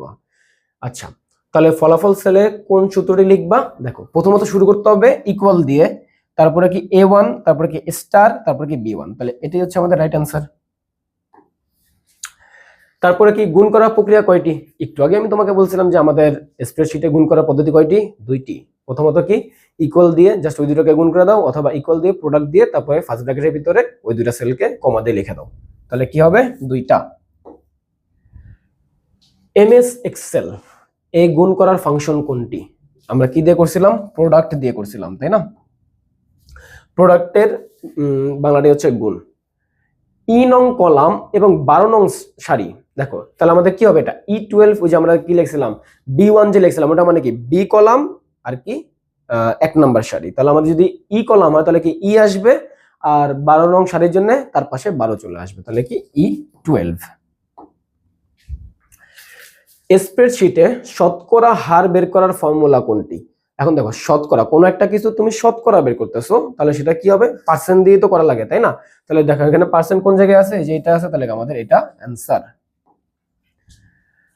A2 সেলে ক্রয় মূল্য এবং B2 সেলে শতকরা লাভের হার দেওয়া থাকলে, A2 তে কি দেওয়া? ক্রয় মূল্য, B2 তে শতকরা লাভের হার দেওয়া থাকলে ফলাফল সেলে মোট লাভ নির্ণয় করার সূত্র কোনটি? দেখো তুমি যদি মোট লাভ নির্ণয় করতে চাও, এই যে A2 এর কত পার্সেন্ট, B2%, তাহলে আমাদের এটা হবে অ্যান্সার।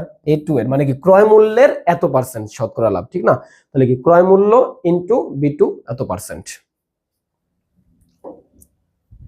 তারপর কি A2 ইকুয়াল টু ক্রয় মূল্য, B2 equal to 20% love, C2 equal to বিক্রয় মূল্য হলে C2 নির্ণয় সূত্র। আচ্ছা C2 হচ্ছে বিক্রয় মূল্য, আমাদের ক্রয় মূল্য, আচ্ছা বিক্রয় মূল্য মানে কি?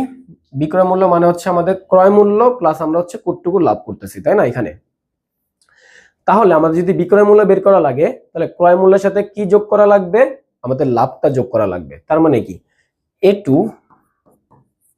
প্লাস আমাদের লাভ কতটুকু হলো? 20% লাভ হইতেছে, বাট 20% কার কার উপরে? ক্রয় মূল্যের উপরে। তার মানে কি আমাদের A2 এর মানে কি A2 ইনটু কত পার্সেন্ট? মানে ক্রয় মূল্যের 20%, তাহলে কি হলো? A2 into B2।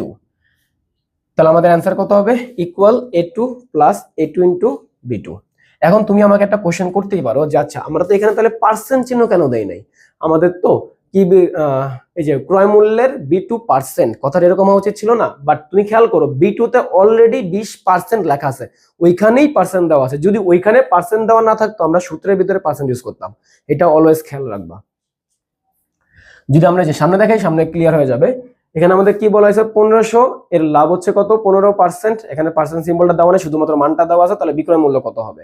এই যে ফলাফল কোশ্চেন মার্কে আমাদের এই সিলের ঠিকানা কোনটা? আচ্ছা ঠিকানা চাইছে আগে প্রথমত, তাহলে সি ঠিকানা কি হবে? দেখো বিক্রয় মূল্য এখানে সি, আর এটা কত? 2, তাহলে আমাদের অ্যান্সার কত হবে? C2। এর পরটা হচ্ছে ওই অঙ্কটা। দেখো বিক্রয় মূল্য নির্ণয় করতে গেলে কোন সূত্র প্রয়োগ করতে হবে? কোন সূত্র বলো তো? প্রথমত আমাদের কি A2 আসবে, ইকুয়াল চিহ্ন দিয়ে কি আসবে? A2। তারপরে কি হবে? প্লাস হবে কার 15%? A2 এরই 15%, তাই না? তার মানে কি হবে? A2 ইন্টু B2 এর 15%, মানে B2 মানে হচ্ছে কি ওই 15%টা, বাট আমাদের এই 15 সাথে কি পার্সেন্ট সিম্বলটা দেওয়া আছে? দেওয়া নেই, তাহলে আমরা এখানেই পার্সেন্ট সিম্বলটা ইউজ করব। তাহলে আমাদের এটার সাথে মিলে কোনটা, এটার সাথে মিলে হচ্ছে এই যে গ নাম্বারটা। দেখো এই যে A2 আছে, এই যে A2, আর এখানে এই যে A2 ইন্টু B2%। পার্সেন্টের ব্যাপারটা বুঝতে পারছো। যদি আমাদের যে মানটা দেওয়া আছে ওইখানে যদি পার্সেন্ট দেওয়া থাকে তাহলে আমাদের সূত্রে পার্সেন্ট ইউজ করা লাগবে না। কিন্তু যদি আমাদের হচ্ছে কি বলে যেই মানটা দেওয়া আছে ওখানে যদি পার্সেন্ট দেওয়া না থাকে আমাদের সূত্রতে অবশ্যই পার্সেন্ট ইউজ করা লাগবে। ওকে, তারপরে আসি হাউস রেন্ট বের করা সূত্র। আচ্ছা, হাউস রেন্ট দেওয়া আছে কি 45%। কিসের 45%? তোমার যেই বেসিক স্যালারি, মানে হাফিজ সাহেবের যে বেসিক স্যালারি তার 45% হচ্ছে বাড়ি ভাড়া। তাহলে কি 17,500 এর 45% কথাটা এরকম। এবং 17,500 কোথায় দেওয়া আছে?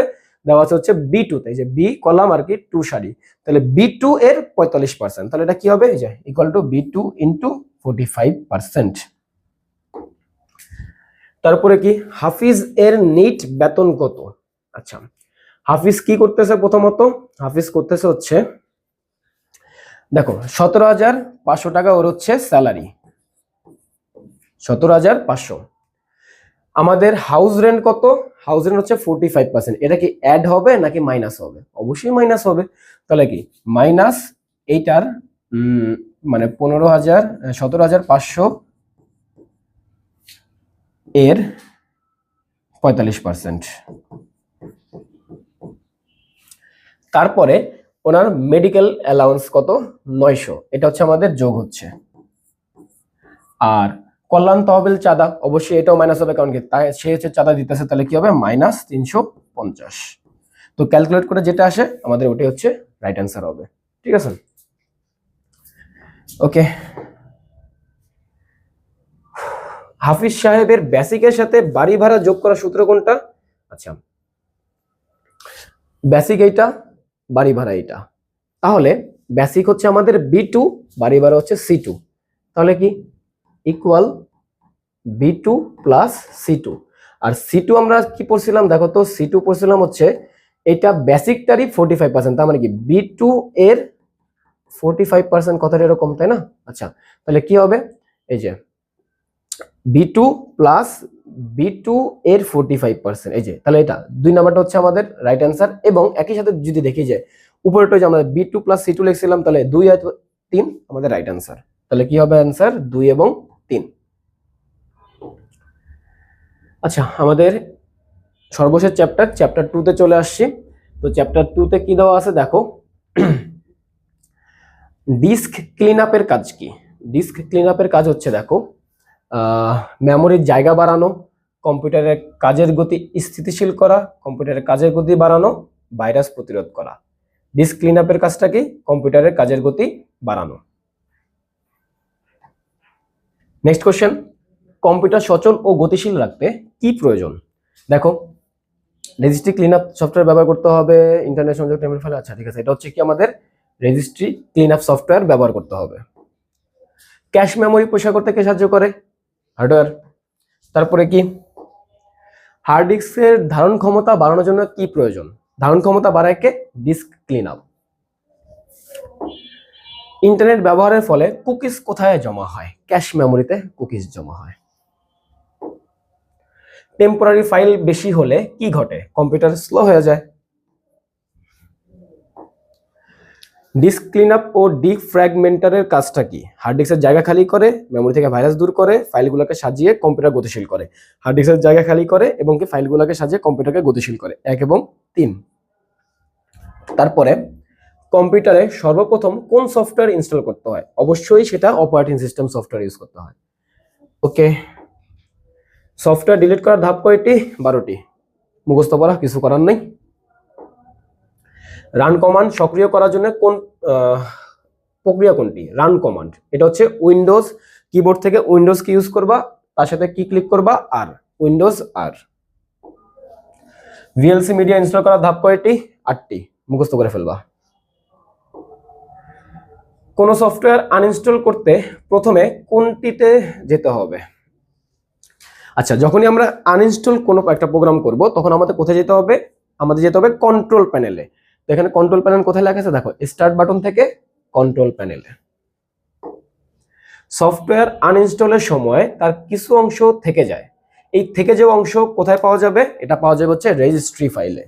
এবং আমরা এই রেজিস্ট্রি ফাইলে কিভাবে যাই দেখো, আচ্ছা এটা দেওয়া নেই, আচ্ছা ফাইন্ড নেক্সট এর শর্টকাট কোনটি, এটা হচ্ছে F3, ওটা দেওয়া থাকার কথা ছিল। আচ্ছা এই যে এখানে আছে, রেজিস্ট্রি উইন্ডোতে প্রবেশ করার জন্য কোন কিওয়ার্ড লিখতে হয়, কিওয়ার্ড লেখা লাগে হচ্ছে রেজেডিট, রেজিস্ট্রি ডিলিট। ওকে, সফটওয়্যার ডিলিট করার জন্য রান কমান্ড চালু করে কি লিখতে হয়, আচ্ছা দেখো রান কমান্ড চালু করে লিখতে হবে ডিলিট করার জন্য রেজেডিট। সাধারণত অপারেটিং সিস্টেম কোন ড্রাইভে থাকে, সি ড্রাইভে থাকে। সফটওয়্যার ইনস্টল করতে হলে অবশ্যই কি দেখতে হবে, হার্ডওয়্যার সেটিকে সাপোর্ট করে কিনা, অ্যান্টিভাইরাস সফটওয়্যার বন্ধ আছে কিনা, অ্যাডমিনিস্ট্রেটরের অনুমতি আছে কিনা, সবগুলাই লাগবে। ট্রাবল শুটিং কোনটার জন্য প্রযোজ্য, ট্রাবল শুটিং অবশ্যই কোনটার জন্য হয়, হার্ডওয়্যারের জন্য হয়। হার্ডওয়্যার গুলো ঠিকঠাক কাজ করতেছে কিনা সেটাই কি আমাদের ট্রাবল শুটিং। সিস্টেম অত্যন্ত গরম ও অস্বাভাবিকভাবে হঠাৎ বন্ধ হয়ে যায় কেন, এটা হচ্ছে হিট সিঙ্কে প্রচুর ধুলাবালি জমলে, আরো অনেকগুলো কারণ হতে পারে, বাট ইনিশিয়ালি তোমার হচ্ছে হিট সিঙ্কে যদি ধুলাবালি জমে থাকে তাহলে কি ফ্যানটা ভালো মতো ঘুরবে না, আর যদি ফ্যান না ঘুরে তাহলে কি ভিতরে সিস্টেমটা অনেক বেশি গরম হয়ে যাবে, আর গরম হয়ে গেলে অবশ্যই এগুলো সব বন্ধ হয়ে যায়। 50% ক্ষেত্রে ডিসপ্লে আসে না কিসের সমস্যার কারণে, ডিসপ্লে সমস্যা হয় হচ্ছে র্যামের সমস্যার কারণে। এই র্যামের সমস্যার কারণে একটা বিপ টাইপের সাউন্ড আসে, এটা হচ্ছে আমাদের নেক্সট কোশ্চেন, যে বিপ সাউন্ডে কোনটি সামঞ্জস্যযুক্ত হলে, র্যাম। কম্পিউটারের তারিখ এবং সময় ঠিক থাকে না কোনটার জন্য, সিমোস ব্যাটারির জন্য। এই সিমোস ব্যাটারির পুনরূপটা পরীক্ষায় আসে, আমাদের নেক্সট এটা আসে, আইসি এর পুনরূপ কোনটি, ইন্টিগ্রেটেড সার্কিট, ইন্টিগ্রেটেড সার্কিট। হ্যাঁ এই যে সিমোসের পুনরূপ কি, সিমোসের পুনরূপটা মনে রাখবা, complementary metal oxide semiconductor, complementary, খেয়াল রাখবা। কম্পিউটারে নট এনাফ মেমোরি দেখলে সমাধানের উপায় কি, দেখো তোমার কাছে লেখা আছে নট এনাফ মেমোরি, তুমি কি করবা, স্টোরেজ বাড়াবা, ঠিক আছে তুমি কিনে নাও, ওদিকে র্যাম যুক্ত স্টোরেজ কিনে নাও। সিস্টেম অত্যন্ত গরম হয়ে অস্বাভাবিকভাবে কম্পিউটার বন্ধ হয়ে গেলে কি করতে হবে, সিস্টেমের কেসিংটি খুলতে হবে, মাদারবোর্ড থেকে সতর্কতার সাথে প্রসেসর ফ্যানটি সরাতে হবে, নতুন র্যাম লাগাতে হবে। দেখো তোমার সিস্টেম গরম হয়ে গেছে, তুমি কি নতুন র্যাম লাগাবা, অবশ্যই না, 1 এবং 2।